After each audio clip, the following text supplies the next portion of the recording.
Hello আসসালামু আলাইকুম, জাকিয়া চৌধুরী আছি আপনাদের সাথে নতুন একটা রেসিপি নিয়ে হাজির হয়ে গেলাম। দেখতেই পারছেন খুব সুন্দর কালার, আর এটা হচ্ছে হাঁসের মাংস।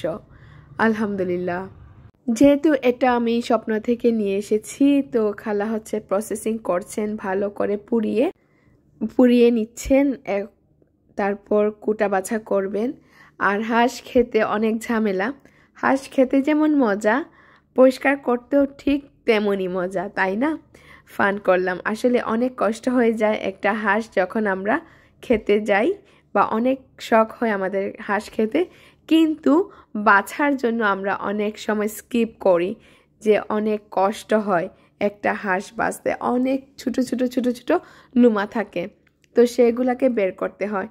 দেখতেই পারছেন খালা এটাকে উল্টে পাল্টে ভালো করে সেঁকে নিচ্ছেন, ভালো করে কুটা বাছা করে এখন উনি খুব সুন্দর করে কেটে নিয়েছেন। দেখতেই পারছেন এখন হচ্ছে আমি হাঁসের বাগাটা বসিয়ে দিব, যেহেতু হাঁস থেকে তেল বের হবে। তারপরও আমি একটু তেল দিলাম, দেখতেই পারছেন। তার উপর দিয়ে দিলাম গোটা গরম মশলা, এটা আমি সব সময় দেই, আপনারা জানেন। রসুন বাটা দিয়ে দিলাম, তারপর দিয়ে দিব আদা পেস্ট আর হচ্ছে তেজপাতা। তো সব কিছু দিয়ে ভালো করে আমি একটু কষিয়ে দেন হচ্ছে পেঁয়াজ অ্যাড করে দিব। আমি এখানে অনেকখানি বাটা পেঁয়াজ ইউজ করব, দেন হচ্ছে কাটা পেঁয়াজও ইউজ করব, যেন মশলাটা একটু ঠিক হয়। যেহেতু পুরা হাঁসটাই রান্না করব, তার জন্য হচ্ছে আমি মশলাটা একটু বাড়িয়ে দিলাম। অনেকেই বলবেন অনেক মশলা হয়ে গেছে, তার জন্য আমি বলে দিলাম আমি এখানে পুরা হাঁসটাই রান্না করে নিব।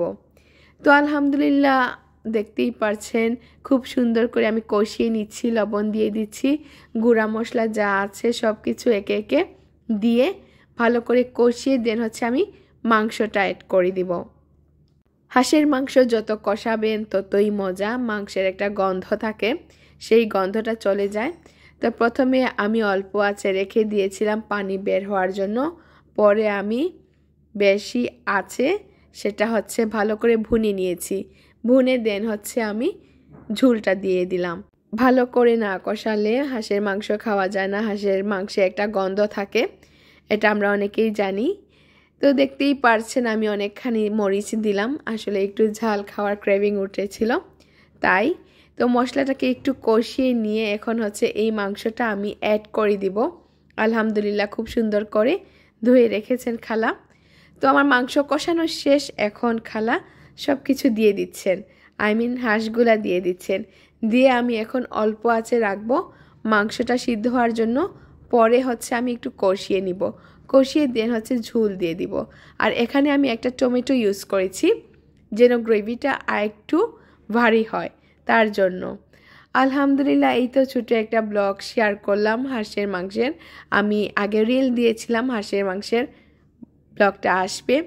তো আপনারা অনেকেই অ্যাপ্রিসিয়েট করেছেন, অনেকেই ওয়েট করছেন, তো দিয়ে দিলাম আপনাদেরকে আমার এই রেসিপি।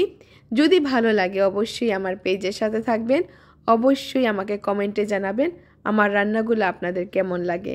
আমার পেজের সাথে থাকবেন, ফলো করে দিবেন, আর অবশ্যই কমেন্টে করতে ভুলবেন না আমার রান্নার কালারটা কেমন লাগলো আপনাদের। ভালো থাকবেন, আল্লাহ হাফিজ, আসসালামু আলাইকুম ওয়া রাহমাতুল্লাহি ওয়া বারাকাতুহু। বাই, আল্লাহ হাফিজ।